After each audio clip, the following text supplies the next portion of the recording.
So previously we saw that the variable z that was created inside of the function was unable to be retrieved outside of the function.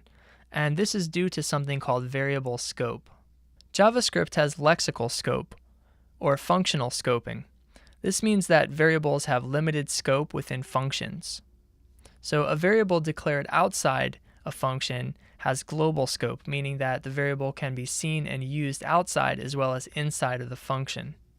And variables declared inside a function have local scope, meaning that those variables can only be seen and operated upon within the scope of that function. In other words, every inner level can access the outer levels, and by level here I mean the confines of a function. So if you have a function nested inside of another function, for example, you can think of each nesting as a level. So here again, every inner level can access its outer levels. Okay. In other words, variables declared outside of a function can be accessed inside of that function.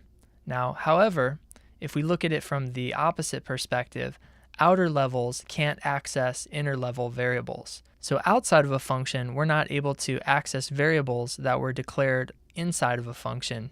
So one good thing about this is that it protects variables so we can't override them outside of a function. So here we have a function that we're declaring called milk the cow. And inside of this function, we're creating a variable that's called Bessie cow and setting it equal to the string of milked. So here, Bessie cow is a local variable. And Bessie cow cannot be accessed outside of this function. Okay? But inside of the function, we're able to access the variable and we're able to operate upon it and change it, manipulate it, console log it, whatever you like. Okay? So inside those curly braces, we have free ability to access the Bessie cow variable. But however, outside of this function, for example, outside of these curly braces here, if we try to console log the value of Bessie cow, we get what's known as a reference error, where it will say that Bessie cow is not defined. And that's because, again, this variable is locally scoped. We cannot access it when it's inside of this function. Let's look at another scope example. So here we have the variable milk type, which is going to be set to the string of whole milk. Okay, and this variable is declared outside of this function. And because it's declared outside of the function, we can actually access it inside of the function. Okay, so again, variables can travel inward freely. So if it's outside of a function, an outer level, we can access it inside of the function, but we can't do the reverse, right? Which is we can't access variables inside of the function outside of it. Okay, so think of these curly braces as like the walls of a box, right? Just like in the mouse example. They're protecting all the variables inside of this box here. Now here, again, the variable is outside of the function. So when we declare the function is whole milk, where we will check if its milk type is equal to whole milk. Okay, and here I'm able to just, again, access the milk type variable inside of the function because it was declared globally or outside of the function. So here we will see that milk type is equal to whole milk, and this will return true. So here's a brain teaser where I'd like you to try and figure out the result of this function. So here we've set this variable tiger equal to 2, lion equal to 3, and then we've declared a function called count animals that is accepting an argument of giraffe. Okay. And then inside the function, we're going to say tiger is equal to tiger minus 1. And we're going to create a variable called total and set it equal to lion plus tiger plus giraffe, which is passed in as an argument here. And then we're going to return that total number of animals. And we're actually calling the function to run here by calling the name of the function count animals and passing in the argument of 3 for giraffe. So what I'd like you to do is tell me what this will return. In other words, what will the total amount be that's returned here when we call the count animals function with the argument of 3. So you can go ahead and pause the video and take a moment to think about that.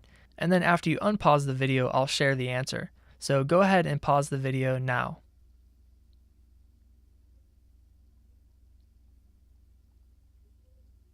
So hopefully you guessed right that the correct answer here is 7. It will return the total of 7.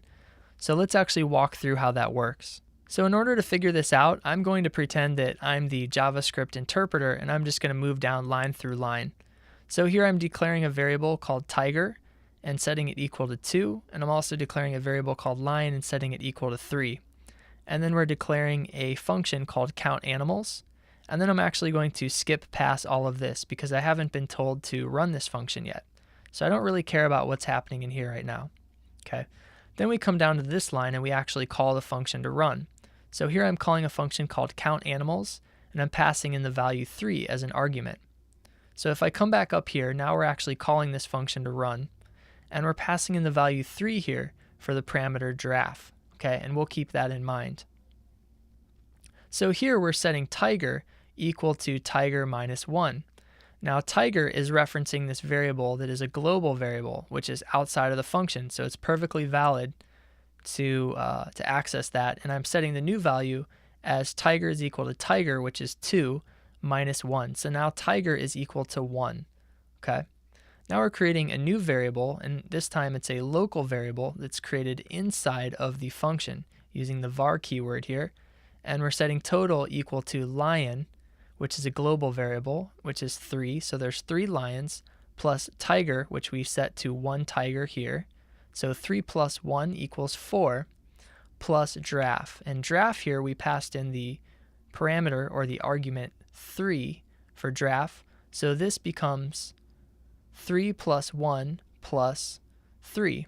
So here we have 4 plus 3 equals 7 for total. And here we are returning total. So count animals 3 here is going to return the total 7.